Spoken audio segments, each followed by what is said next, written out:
Prezident İlham Əliyev Ərəb parlamentinin prezidenti Məhəmməd Əhməd Əl-Yammahinin başçılıq etdiyi nümayəndə heyətini qəbul edib.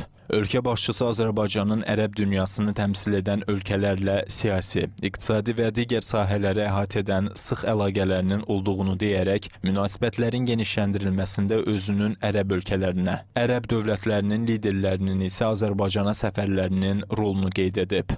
Dövlət başçısı ölkənin İslam həmrəyliyinin gücləndirilməsinə verdiyi töhfələrə toxunub. Bu xüsusda Bakıda keçirilən İslam həmrəyliyi oyunlarının əhəmiyyətini vurğulayıb. Prezident İlham Əliyev Azərbaycanla Ərəb Dövlətləri Liqası arasında yüksək səviyyədə əlaqələrin qurulduğunu deyib. Məhəmməd Əhməd Əl-Yammahinin başçılıq etdiyi nümayəndə heyətinin ölkəsinə səfərinin səmərəli olacağına əminliyini bildirib. Ərəb parlamentinin prezidenti Azərbaycanla Ermənistan arasında sülh gündəliyinin irəli aparılması istiqamətində əldə edilmiş nailiyyətlər münasibəti ilə təbriklərini çatdıraraq, regionda və dünyada sülhün bərqərar edilməsində Prezident İlham Əliyevin xüsusi rolunu qeyd edib və dünyanın dövlət başçısı kimi liderlərə ehtiyacı olduğunu bildirib. Prezident İlham Əliyev xoş sözlərə və təbriklərə görə minnətdarlığını ifadə edib. Sülhün əldə olunmasının bütövlükdə regionun inkişafı üçün mühüm əhəmiyyət daşıdığını deyib. Sülh gündəliyinin irəli aparılmasında ABŞ prezidentinin xüsusi roluna toxunulub.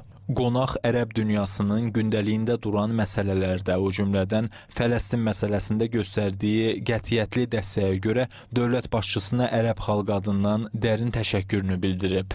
Azərbaycanın həmişə Ərəb Dövlətləri Liqasının yekdil mövqeyinə uyğun olaraq Fələstin məsələsinin iki dövlət prinsipi əsasında həllini dəstəklədiyini vurğulayan Prezident İlham Əliyev, ABŞ prezidenti Donald Trampın və Misir prezidenti Əbdülfəttah Əl-Sisinin dəvəti ilə Şarm-əl-Şeyxdə keçirilmiş Yaxın Şərq sülh sammitində iştirakını, həmçinin Azərbaycanın sülh şurasına dəvət edildiyini məmnunluqla xatırlayıb. Ölkənin sülh prosesinə töhfə vermək əzmində olduğunu qeyd edib. Dövlət başçısı Azərbaycanın xarici siyasətində müsəlman, o cümlədən Ərəb ölkələri ilə əlaqələrin inkişafının prioritet istiqamətlərdən biri olduğunu deyib.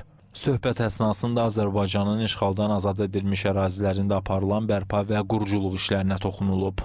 Prezident İlham Əliyev 30 ilə yaxın davam edən işğal dövründə Ermənistan tərəfindən maddi mədəniyyət abidələrinin, o cümlədən İslam dininə aid abidələrin, məscidlərin dağıdıldığını bildirib. Hazırda onların bərpa olunduğunu qeyd edib.